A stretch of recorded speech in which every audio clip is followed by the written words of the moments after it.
Welcome, everyone, to the inaugural episode of the Cloud Native Now podcast. I am Sharon Florentine. I'm the managing editor here at Cloud Native Now. And this is my esteemed colleague, Mike Vizard. You want to introduce yourself? Hey, folks, I'm the Chief Content Officer for TechStrong Group, which, in addition to publishing Cloud Native Now, also publishes DevOps.com, Security Boulevard, TechStrong.ai, and, of course, TechStrong.tv. Happy to be here. Yeah, great to be here with you. So on the Cloud Native Now podcast, our plan is to cover everything and anything related to cloud native and the ecosystem around it. That includes apps built with microservices, service mesh, networking, WASM, Kubernetes, of course, can't forget that. Wherever the conversation goes, we would like to take you with us. So first of all, I think it's important to start off by getting a baseline of what's the state of cloud native and Kubernetes today. Where are we at? What are we looking at in 2024? I think we're at the point now where it's a tale of two cities, as it were. On the one hand, we have a lot of folks that are deeply entrenched and they're starting to deploy fleets of Kubernetes clusters and they're rather experienced. On the other end of the spectrum, we have a lot of newbies who are just kind of discovering the platform. And I don't think there's much in between. I think, it's based on what we see in terms of how the content is consumed, it would suggest that there's a pattern here. I don't know. Are you seeing the same? No, I absolutely am. And, I came on board here at TechStrong Group a little while after Cloud Native Now, which used to be Container Journal, launched. And, it seemed to me that the stuff that was getting traction was really more entry-level topics, and that has progressed over the last few years, obviously, but it seems like, folks are just now starting to get in on the ground floor and make some progress, with understanding the ecosystem and how to modernize their applications and then apply that in their organizations in a real, tangible way. I would say it's surprising. We've been at this Kubernetes thing now for the better part of half a decade, right? I mean, yeah. And the fact of the matter is, it's probably one of the most powerful yet complex platforms ever to find its way into an enterprise IT environment. I think some reports suggest we're making some progress. Fairwinds has a report out that kind of shows that people are getting a little bit better at managing the environment in terms of maybe not over provisioning it. And that just may be we're a little more cost conscious these days, but they also seem to have indications that there's more skills and the folks that are running this are a little more adept and kind of get it. At the same time, there's issues down the road. There's another report we published recently from Spectral Cloud talking about all the interoperability issues. And it's not necessarily the platform itself that's the problem. Kubernetes, of course, has a consistent set of APIs, but the stack that sits above it seems to have all kinds of interesting components, and none of those are standardized, and you wind up with a lot of interoperability issues between those components. So I'm not quite clear we're realizing the dream of Kubernetes. What do you think? It really doesn't seem like it all that much. One of the things that's interesting to me, and we published a piece, I think in the middle of last year, asking the question of whether Kubernetes was actually fit for purpose and if it really was the best tool for the job that folks are trying to make it do. And that's always been interesting to me. It started at Google as Borg and came out of this massive enterprise situation. And so now when we see folks in small startups and really small organizations trying to figure out how to make it work. It's like, are you really sure that's the tool you want to be using here? And yet it has kind of become this de facto standard for container orchestration. So how are those things, really, how do those two things mesh together? It's definitely speaks to the struggle that's happening there, I think. I'm not sure to what degree this is a platform issue, or is it just simply a reflection of the IT organizations that employ it? The fact of the matter is that a lot of them have versions of Kubernetes when it is running that go back to, I don't know, 1.13, 14, 15. And I think we're at 28 now or something like that. A lot of folks are hesitant to upgrade because they're afraid that APIs will break and whatever application is running will have to be refactored or tweaked, and they don't want to do that. I also think that outfits are still running different distributions of Kubernetes from different providers because different teams decide to do whatever. Because a lot of this came from the bottom up. It wasn't really a top-down driven decision. I wonder if this year becomes the year of Kubernetes discipline, where everybody kind of sits down and says, okay, this is how we're going to run this. This is how we're going to automate this. And we need to be consistent in our approach. And that's just a level of maturity. That's entirely possible. The other thing that keeps coming up are the security issues here. We just posted an article about this kind of rampant level of insecurity around Kubernetes. And, there's all sorts of attack vectors that through which it can be compromised. And I think that's also an issue that people are struggling with too. How can you lock it down? How can you secure this? Especially if you're already struggling to deploy and manage and keep it running, much less the security aspects of it. Mm-hmm. I think it would be fair to say that in the interest of making the platform more accessible, we didn't pay a lot of attention to the security side of it early on. I think we are once again chasing the proverbial horse out of the barn. And the problem is that we've now reached a level of volume in terms of workloads running in production environments that cybersecurity researchers are interested in looking into it, and B, cyber criminals are interested in looking into it, and they're both doing their darndest to figure out where the weaknesses are. The researchers, I get it's a noble exercise, but sometimes you wish they weren't as efficient because, well, when they publish that, the bad guys are probably their most ardent readers. Yeah, indeed. And then it's a how-to manual. Right.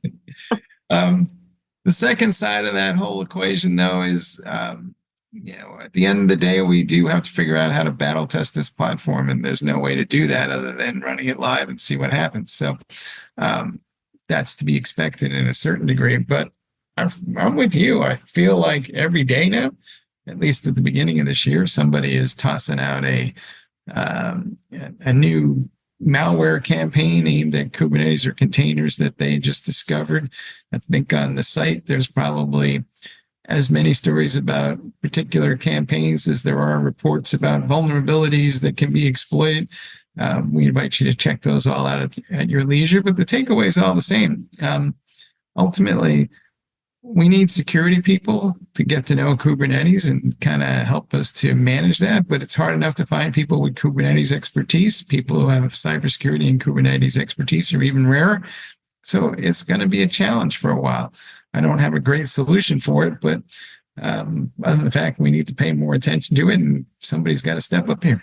Yeah, no, absolutely. And I think that just like you said, there's already a skills gap and a shortage in cybersecurity in general, and then specialization in cloud native or Kubernetes containers is just that much more difficult to find. Yeah.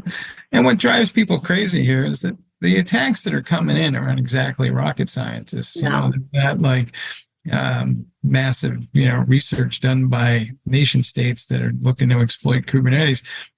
These are, basic scripts that people are using to exploit generic weaknesses. I think one of the SysDig reports noted that privileges on Kubernetes environments and containers are not well managed, and it's easy to escalate. Not enough of the scans are running in the CI/CD pipelines, so we're trying to run scans after the application is deployed, which is never a good outcome. Yeah. These are fundamentals. I mean, it's not like we need to sit there and go, let me go find a great AI engine to fix all this. But the issue is we just don't have the people, the time, and the resources and expertise. Unfortunately, many of these environments are still provisioned by developers, and I know we want to let those guys go as fast as they can. But the truth of the matter is, they were all absent that day when security training was given, and they didn't like it in the first place. So they didn't take that course because nobody made them. And we basically throwing them in the deep end of the pool, and then we're surprised when there are issues. Right. Yeah. Yeah.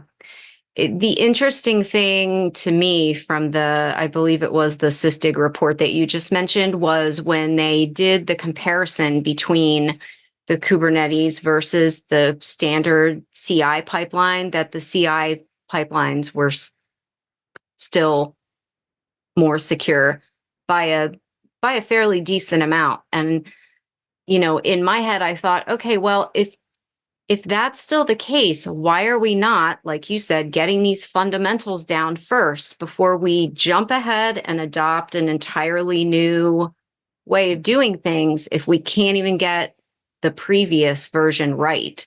I am certain someone will yell at me for saying that, but well, in theory, right?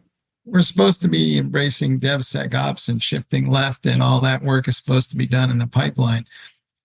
It's pretty clear it's not being done there. And there's probably a variety of reasons stemming from everything, such as inertia to you just don't have the tools to accomplish that, and I don't have anybody to manage it. So naturally, we announce with great pride that this application has now been deployed in a production environment, and then the security people come along and start poking at it. And so that's why more of the vulnerabilities are being discovered after deployment than before.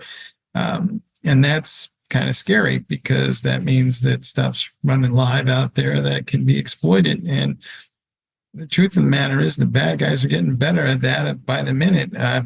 I think one of the issues, one of the fallacies of security in this space, is people think their containers are only going to run for a couple of minutes. So they're playing hide and seek, and they're basically sitting there going, well, I don't think the bad guys will find that one, and by the time they do, I'll take it down. The issue is that the bad guys know how it works, and they're sitting there waiting for you to rerun it, and they're like, ooh, no, there it is again, and we'll get it this time.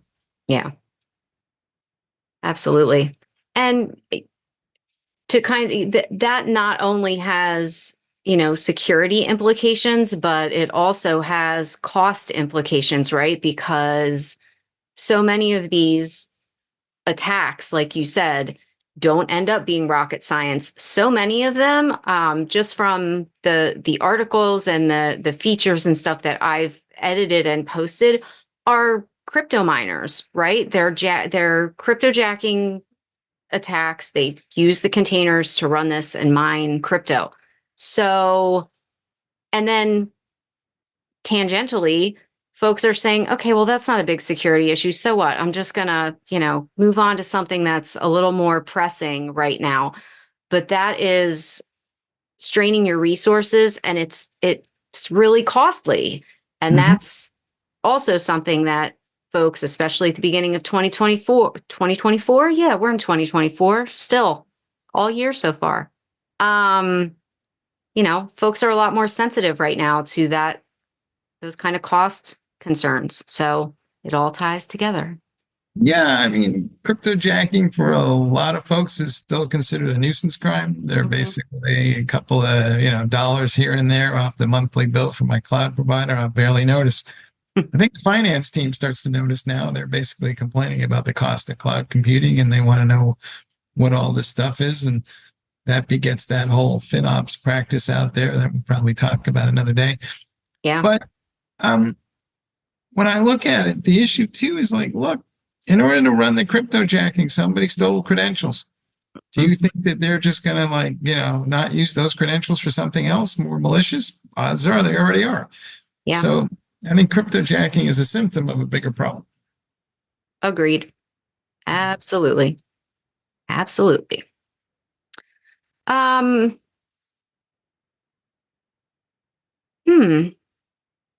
So let's see.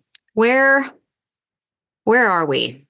As far as state of Kubernetes, we talked about some security stuff. We talked about CI, a little bit about costs.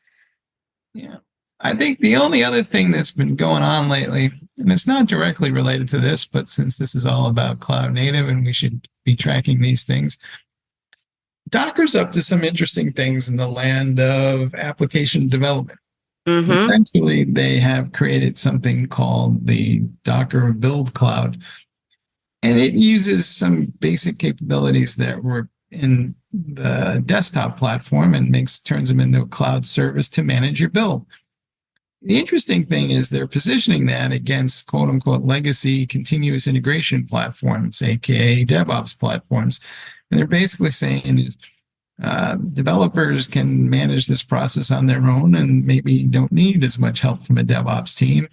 They're all for working with CI/CD platforms. So if you have one already, they're like, that's fine and dandy. But they're trying to build that process and take it into something that's a cloud service that, I don't know, you could argue it's an alternative form of continuous integration, but in their language, it's clearly something that they want to position against. So it'll be interesting to see, how much developers respond to that. I think individual developers, small companies may like that approach. I think a lot of larger enterprises already have invested in a CI/CD platform, so they're going to be like, why do I need to reinvent that wheel?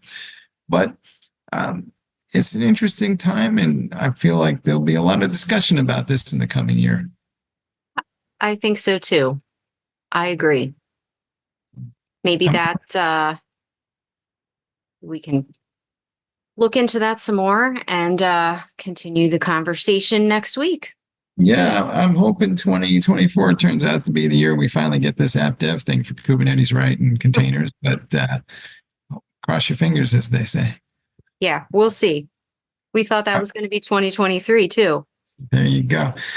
It seems like everything we do in this particular area is like we're a year behind, going full circle of the conversation. It all depends on where the people are in their journey. Exactly. But that, folks, is why we're here. And we are excited to bring you along on this journey with us. As we are wrapping up, we want to invite you to please check out links to all of the content that we referenced in this conversation. We're going to put them in the show notes at the bottom, so you can go through, check those out at your leisure. And if there's something you want us to talk about here on the Cloud Native Now podcast going forward, please reach out and let us know. We would love to hear from you and to know what you're thinking about in this space. You can reach me at my email, which is sharon@techstronggroup.com. I will also put that in the notes. You can reach out to me and keep the conversation going. So, right. I think any final thoughts you have here, Mike, as we're wrapping up our... Enjoyed the chat. We're going to also have a lot of guests on this podcast as we go forward in the year. So stay tuned, and we'll see you all next time. Sounds like a plan. Thanks so much. Until next week.